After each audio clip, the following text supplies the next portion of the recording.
Welcome back. There are a lot of first-time homebuyers out there who are in the dark about what it takes to purchase a property. For a look at some of the top mistakes purchasers can make and how to avoid them, we're joined by CTV's chief financial commentator, Patty Levitt-Reid. Good morning, Patty. Good morning. You sat down with a real estate agent, investor Limor Markman, and here's that interview, and we'll talk to Patty right after that interview.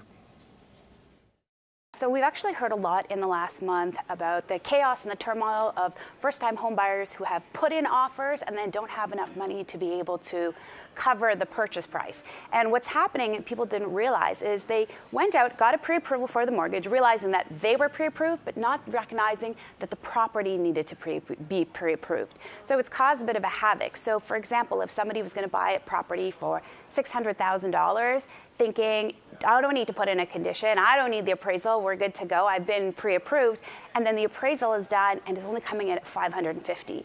So the lender is giving 80% of the $550, and buyers are scrambling because they don't have that extra money. So what do they do?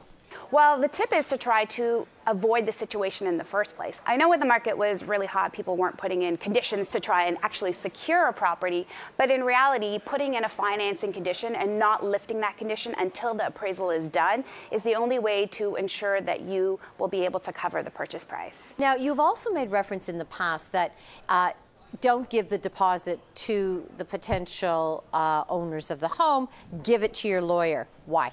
So it's actually very, very commonplace, and a lot of realtors would suggest, and it's not necessarily a knock on the realtors, but it's very commonplace because the seller will want to hold the deposit.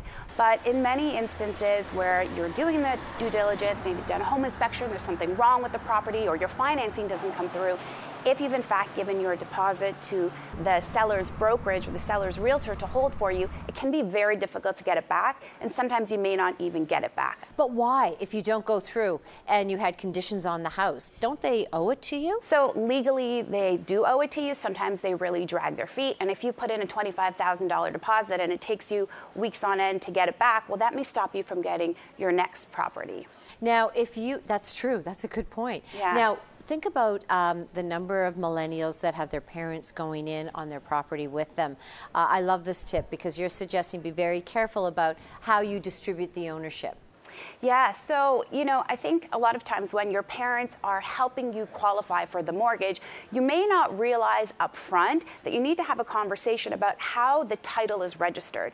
So, if you don't have a conversation with your lawyer and they just see, oh, there's two names on the mortgage, they may automatically do a 50-50 split, which will have tax implications in the future. So when you go to sell your primary residence, you don't have to pay capital gains, but if your parents are 50% on title, they will have to pay tax on the second half. Wow, and that could be a significant amount. So if you've just signed on the property, can you go in at 5%?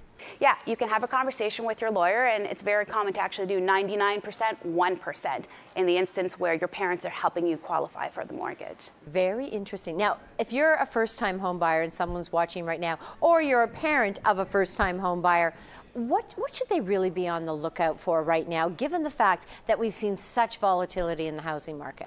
Yeah, and I think it's really interesting because so many first-time home buyers say to me, okay, there's volatility in the market, should I wait? Is there going to be a crash? And I think when it comes time to buy your own first house, it's about, is it the right time for you in your lifetime? Are you ready to move out of your parents' basement? Are you ready to move in with a partner? And trying to time the market can be really, really tricky. And at the end of the day, if you pay $5,000 or $10,000 more over the next 25 years of your life, it's really not going to make a difference. So it really does pay to get educated on buying a home. It's not just as simple as, okay, I want to get into the real estate market.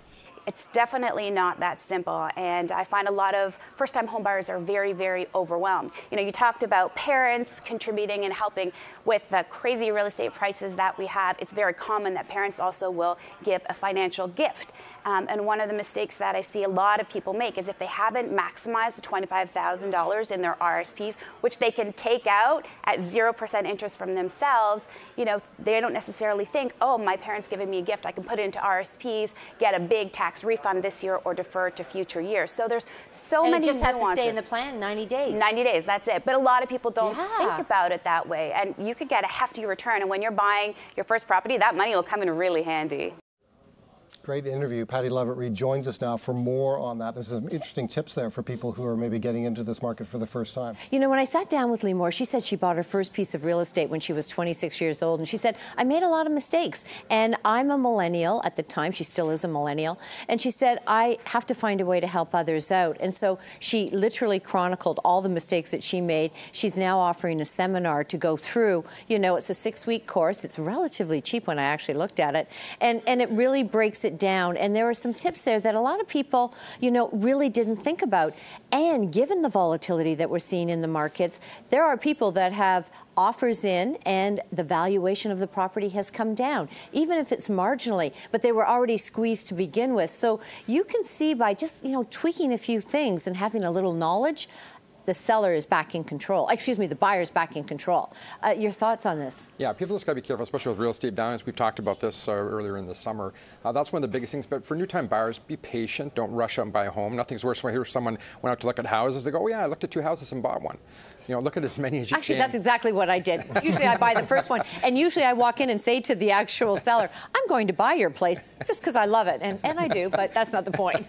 It's okay, take me, I'll negotiate for you. Yeah, great negotiator. In terms of this real estate market, you have numerous clients who are lawyers and they do real estate transactions. Tell us what they're telling you about the real estate market. Yeah, one of the things, wherever there's smoke, there's fire. One of the things that was fascinating to me is I manage money for law firms and trusts for law firms, and one of the things they've been echoing for a number of months is the fact that so many deals aren't closing. Before, they might have 1% not close. Now up to half of them aren't closing. And why not? Well, the reason is people get into these bidding wars. They go on $1 million property, they stand there with 20 other people, they bid it up to $1.4 million and assume when they go back to their bank, the bank's going to go, oh, here's your 70% or 75%. And the bank's like, no. Yeah, and the valuation's just not there. Exactly. So and never mind, can they afford it? Yeah, and then they can't come up with the difference for that, so they have to back out of the deal. So one of the things that you mentioned in your interview I thought was really smart is what happens when they don't have money for the next home if they don't get the deposit back. But what if that person that sold the home had already bought another home, they're going to take that money to use for the other. Now they can't close their deal, and you get this domino effect, what I call the domino of death.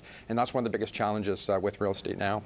That is Jeff Hull, and that is Patty Levitt-Reid as well. Great segment. You can check out Patty's full blog on our website. That's bnn.ca.